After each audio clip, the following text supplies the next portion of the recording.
और ये y हो गया।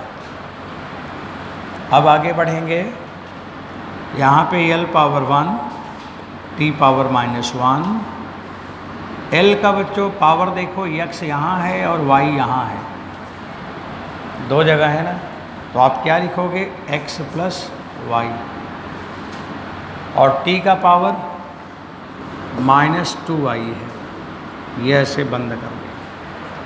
इसके बाद फिर अगली लाइन आप लिखोगे इक्वेटिंग द सेम डायमेंशंस। जब आप कॉपी में लिखते हो ना तो ये ऐसे लिखा करो। स्कूल में नंबर तभी मिलेगा जब लिखे रहोगे, नहीं तो नंबर कैसे टीचर देगा। सेम डायमेंशन ऐसे सब लिखो।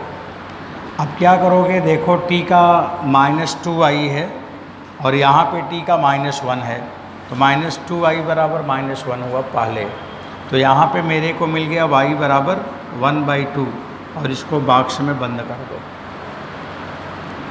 एक लाइन खींच दो, या लाइन ना भी खींचो तो उसके नीचे लिख दो। अब उसके नीचे क्या लिखोगे, x प्लस वाई बराबर x प्लस वाई बराबर बच्चों l है ना, तो 1 है, यहाँ पे देखो यहाँ 1 है ना, इतना समझ आया। अब अगर आप x लिखोगे तो 1 माइनस वाई होगा। अब इस y की वैल्यू रख दो तो 1 माइनस 1/2 होगा। अब ये x बराबर क्या होगा, 1 में 1/2 निकलेगा, 1/2 आ गया। अब x आ गया, y आ गया। अब इसके बाद फिर आप लिखोगे यहाँ पे फ्रॉम इक्वेशन 1 आपने 1 लिखा हुआ इक्वेशन, तो बच्चों v बराबर k, क्या लिखा था, लैम्डा पावर x, तो हाफ हो गया, g पावर y हाफ हो गया। फिर v बराबर लिखोगे k, और ये हाफ का मतलब अंडर रूट होता है, और फिर लेमडा इंटू जी, फार्मूला डेवलप हो गया। अब k का मान पेपर में देगा तो रख लेना, नहीं देगा तो k की जगह k ही लिख लेना, जैसे मैंने लिखा वैसे ही, बस इतना ही। अब एक बार मेरे को ये बताओ कि क्या फार्मूला बना लोगे? हाँ, बन जाएगा। एक सवाल और दें? ठीक है, एक सवाल और लिखो।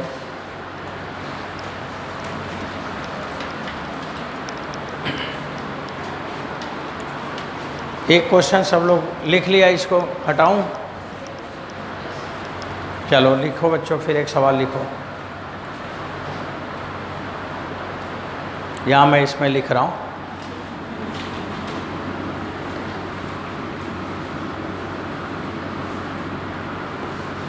लिखा हुआ क्वेश्चन में, इफ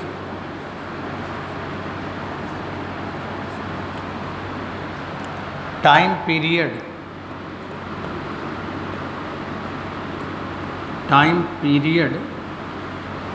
ऑफ बबल, कोई पानी का बबल है, टाइम पीरियड टी लिखा है।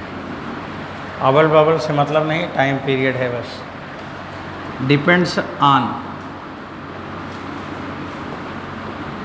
डिपेंड्स ऑन में number 1, radius of bubble,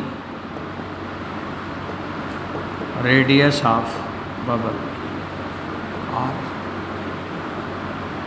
number 2 surface tension,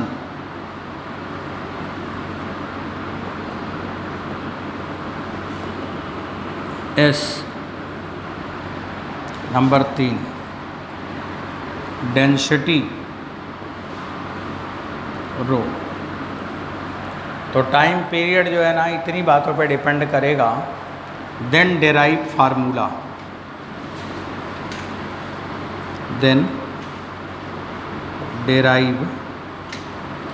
formula, इसे लगाइए आप।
आ गया। देखो इन्होंने इस बार जल्दी निकाला है।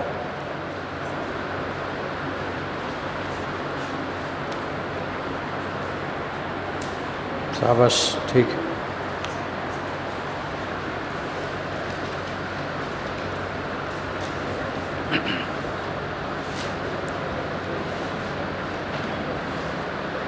और किसी के पास आंसर?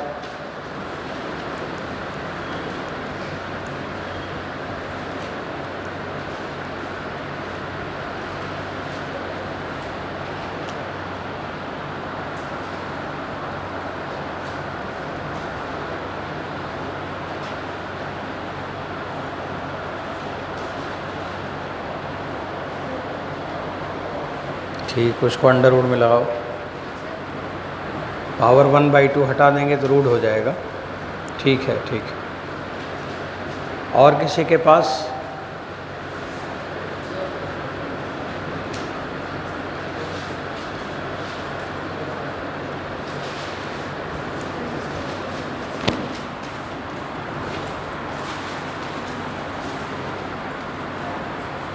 ठीक है।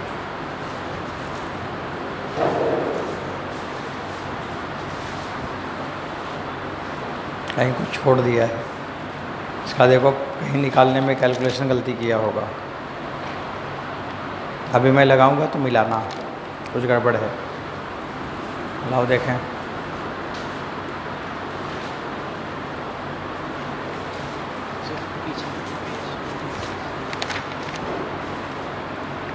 सही है,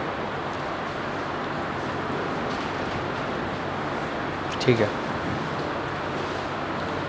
बच्चों देखो अभी ज़्यादा बॉयज़ साइड से आंसर आया है, आप लोगों ने 2 लोगों ने दिखाया है, और लोगों का भी आंसर नहीं आया। थोड़ा थोड़ा ठीक करो अपने आप को कि आंसर आने लगे। अब मैं फिर दोबारा लगाने जा रहा हूँ, इसके बाद फिर मैं टॉपिक को आगे बढ़ाऊँगा, कोई और बात सिखाऊँगा। तो बच्चों चलो अब इसको पहले देख लो। जो लोगों ने आंसर निकाला है वो भी देखेंगे, और जिनके आंसर अभी नहीं आया वो देखो कि हम स्पीड कैसे बढ़ाएंगे। आया? ठीक। हाँ चलिए मैं लगा के दिखाता हूँ आपको, देखो कैसे लगेगा। बच्चों एक बार आखिरी बार मैं बता रहा हूँ अब, और घर पे जाएंगे आप इस तरह के सवाल मॉड्यूल में, मेरी किताब में, और एनसीईआरटी के एग्जाम्पल क्वेश्चन सब है, उसको पढ़ेंगे, लगाएंगे। मॉड्यूल में ज़्यादा सवाल है। देखो अब मैं सिंप्लीफाई करने जा रहा हूँ। पहले मैं लिखूँगा कि जो वेलोसिटी है वो फंक्शन है, किसका किसका फंक्शन है? रेडियस का, सरफेस टेंशन का और डेंसिटी का। अच्छा टाइम है, टाइम, हाँ टाइम पीरियड था, तो यहाँ पे टी है।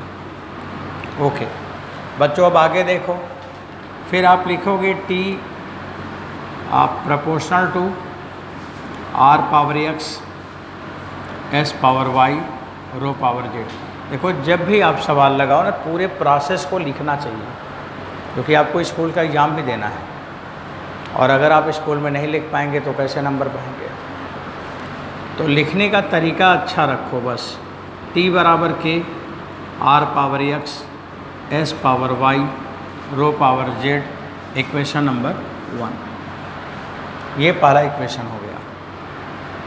इसके बाद फिर आप लिखेंगे टेकिंग डायमेंशनल फार्मूला।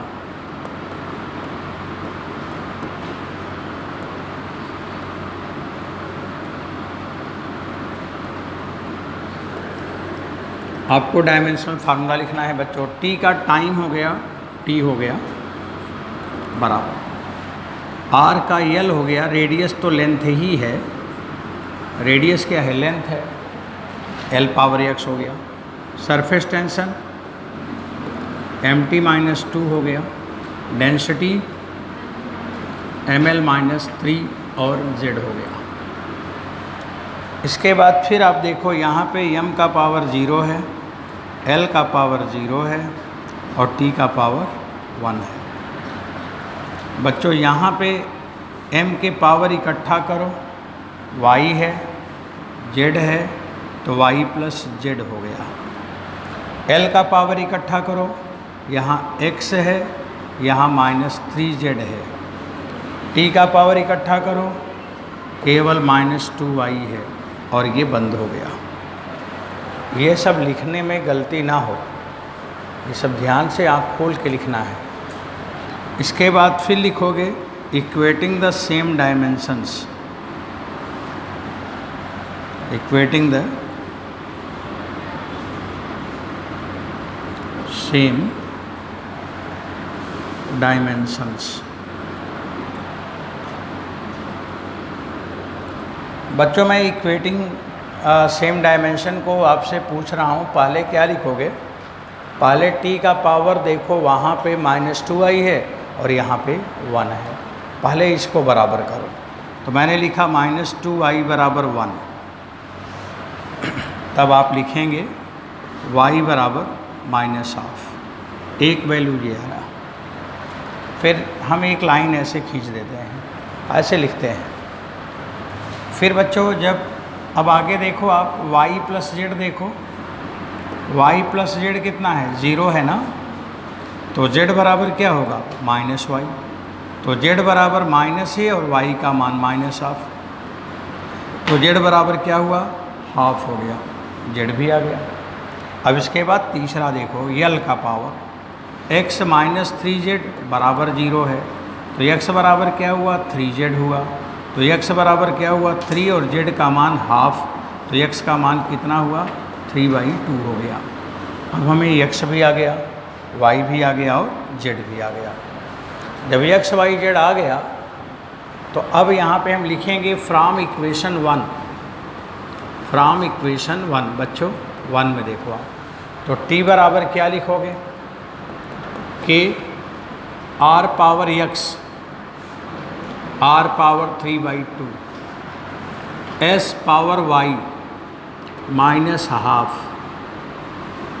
रो पावर z हाफ। लिखा था ये, कई लोगों ने इतना ही लिखा था, पर फार्मूला अगर आपसे बोला है तो फार्मूला जैसा लिखना चाहिए। ये भी अगर लिखोगे तो कोई गलत नहीं काटेगा, लेकिन बहुत अच्छा भी नहीं मानेगा। अब देखो 1/2 यहाँ है 1/2 यहाँ भी है ना, और 1/2 यहाँ भी है। तो अगर तीनों जगह 1/2 है तो 1/2 का मतलब अंडर रूट है। सभी जगह 1/2 है तो सभी जगह का 1/2 खत्म हो गया। अब यहाँ पे क्या बचा? r3 बचा, 1/2 हट गया। यहाँ क्या बचा? s-1 बचा। यहाँ क्या बचा? रो 1 बचा, 1/2 हट गया। अब आप क्या लिखोगे कि रूट में r³ ऊपर, रो ऊपर, ये -1 का मतलब नीचे आ जाएगा, और ये आपका टाइम पीरियड का t का फार्मूला बना। ये आपके पेपर में भी होगा, आंसर भी होगा, और टीचर इसी पे नंबर भी देगा। आप यहाँ तक जाइए, उसको समझ समझ के लिखिए। अब बताइए, फार्मूला बनाने में कोई मुश्किल है? लगा लोगे? बोलते नहीं, बना पाओगे कि नहीं? बना लोगे। ठीक है, अब थोड़ा आगे भी बढ़ना है मेरे को। अब बच्चों एक काम मैंने बताया था डायमेंशन में फार्मूला बनाना, अब दूसरा काम लिखो। दूसरा काम क्या है उसको बता रहा हूँ। हटाओ इसे।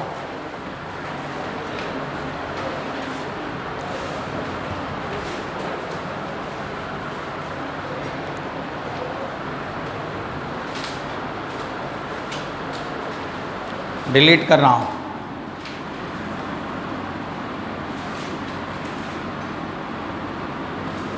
अब अगला काम क्या है? कन्वर्जन फ्रॉम, इसे लिखो कन्वर्जन फ्रॉम 1 यूनिट सिस्टम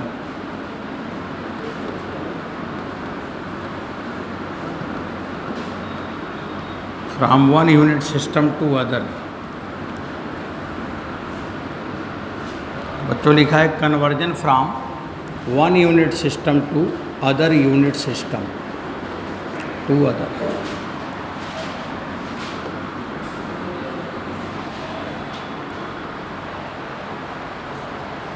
अभी पहले 1 यूनिट सिस्टम टू अदर मेरा सवाल है, कोई है अभी बताऊंगा। पहले ये पता चले कि यूनिट सिस्टम कौन कौन आपने पढ़ा है। तो बच्चों, आपने यूनिट सिस्टम जो पढ़ा है क्लास 6 से लेके आज तक, वो कौन कौन यूनिट सिस्टम पढ़ा है? हाँ, यूनिट सिस्टम एक आप लोगों ने यूनिट सिस्टम पढ़ा होगा CGS, नहीं पढ़े क्या? कहीं नाम सुना है? CGS का मतलब लेंथ किस में है? मास, टाइम, सेकंड में। एक सिस्टम ये लिखा हुआ किताब में, एक और लिखा है FPS, लेंथ फुट, मास पाउंड और टाइम सेकंड। आप लोग क्लास 11th में आ गए हो, ये क्लास 6 में पढ़ाया जाता है। ISC बोर्ड की, ICSE बोर्ड की किताब उठाना तो क्लास 6 में लिखा है, क्लास 9th में लिखा है, सब एक्सप्लेन किया है। अब पढ़ते ही पढ़ा करो। FPS हो गया, हमने इसे क्लास 6 में पढ़ा था। ये सब जो आज आपको बोल रहा हूँ FPS क्या है तो मुंह देखने क्या है। Foot, pound, second. तीसरा सिस्टम क्या है? MKS, बताओ लेंथ की यूनिट मीटर, मास का किलोग्राम, टाइम का सेकंड, लेंथ का फुट, मास का पाउंड, टाइम का सेकंड। अब जैसे मान लीजिए कि ब्रिटेन में कोई रिसर्च हुआ तो उसने कोई वैल्यू लिखा, फुट में लिखेगा, पाउंड में लिखेगा, और अब उसे हमें अपने यहाँ बनाना है। तो हमारे यहाँ तो लोग मीटर किलोग्राम समझते हैं, कोई फुट पाउंड समझता है जल्दी? हाँ, पाउंड फुट में कुछ नापा जाता है? आप जाते हैं बोलते हैं कि 5 पाउंड सब्जी दो, हाँ, दुकान वाला समझ पाएगा कि पाउंड क्या बोल रहा है? जब आप 5 किलो बोलोगे तब वो देगा, पाउंड बोलोगे तो आपको देखेगा कि कहाँ किस देश से आया है। तो फिर हमें क्या है कि इस पाउंड को किस में बदलना है? किलोग्राम में। तो हमें कन्वर्जन आना चाहिए, तभी तो बदल पाएंगे कि ये इसके बराबर है, ये इसके बराबर है। तो वही आपको अभी सिखाऊंगा। उसमें क्वेश्चन पूछा गया था ओलंपियाड में, लिखा था गॉर्गी सिस्टम में लेंथ की यूनिट क्या होगी? गॉर्गी सिस्टम में। अब बच्चे एग्ज़ाम दे के आए, गूगल पे डाल के देख रहे थे, तो गूगल का आंसर आता रिजल्ट नॉट फाउंड। अब गूगल में तब जब हम उसमें डालेंगे, गूगल में तब आएगा ना, उसमें एंट्री करेंगे तब तो दिखेगा। जब उसमें इंटर ही नहीं करेंगे तो क्या दिखेगा? हाँ, तो ये जो CGS सिस्टम है बच्चों, इसको किसने बनाया था? इसको गॉस ने बनाया था, इसलिए इसका नाम है गॉसियन सिस्टम। बस यही पढ़ाने के लिए मैंने लिखा है, यही बताने के लिए गॉसियन सिस्टम। अभी आप पूछेंगे कि गॉसियन सिस्टम क्या है, किसी से पूछो गॉसियन सिस्टम क्या है, तो वो यही बोलेगा कि आज पहली बार तो सुन रहा हूँ। तब समझ लेना कि इसीलिए ये बेरोज़गार टहल रहे हैं, इसीलिए इनको एम्प्लॉयमेंट नहीं मिला, इसीलिए भिखारी बन के घूम रहे हैं, क्योंकि पढ़े नहीं थे। पढ़ना पड़ता है, चीज़ों को जानना पड़ता है। ये गॉसियन है। FPS किसी एक इंसान ने नहीं बनाया था, कई लोगों ने लिखा था, इसलिए इसका नाम है ब्रिटिश सिस्टम। ये ब्रिटिश सिस्टम है, फुट पाउंड सेकंड। और MKS बच्चों, ये जो सिस्टम है ये होता है गॉर्गी सिस्टम। तो यही है गॉर्गी सिस्टम। अब बताओ, टीचर ने लिखा था कि लेंथ की यूनिट गॉर्गी सिस्टम में क्या है, तो उसे क्या लिखना था? मीटर, और छोड़ के चला आया। पूछ रहा था कि गॉर्गी क्या है? अबे गॉर्गी सिस्टम है, यही MKS। तो ये पहली बात आपको बताना था, आपको पता चला। अब जानते रहेंगे, किसी से पूछना मत, लेकिन ट्राई करना चाहो तो पूछ लेना। किसी से पूछना कि सर आप बहुत पढ़ाते हैं, गॉर्गी सिस्टम क्या है? बोलेंगे आज पहली बार सुन रहा हूँ, क्योंकि इतना डेप्थ में कोई टीचर इन्वॉल्व नहीं होता। इतने डेप्थ में इन्वॉल्व हुए होते तो बहुत बड़े साइंटिस्ट बने होते, कहीं जाके भाभा एटॉमिक सेंटर में होते, इसरो में होते, नहीं कुछ और किए होते। यहाँ थोड़ी टहल रहे होते। अब मेरे साथ आप पढ़ रहे हैं इसलिए आप सब सीख जाएंगे, क्योंकि मेरा यहाँ पे पढ़ाना ही पर्पज़ है, इसी जगह पढ़ाना। इसलिए कोचिंग मैंने शुरू किया था कि सबको सही ज्ञान मिले। तो बच्चों ये 3 सिस्टम समझ आया। अब कन्वर्जन क्या है वो बताता हूँ। कोई भी फिजिकल क्वांटिटी कैसे लिखी जाती है?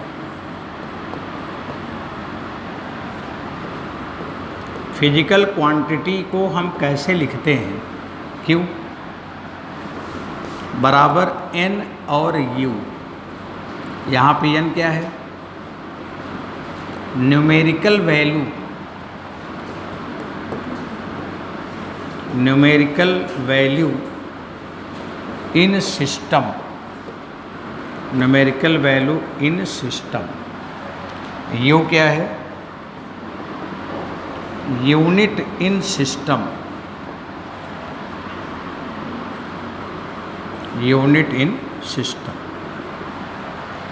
ये न्यूमेरिकल वैल्यू है और ये यूनिट है। जैसे कि एग्जाम्पल लेता हूँ, एक आदमी बैग में कुछ लिया है,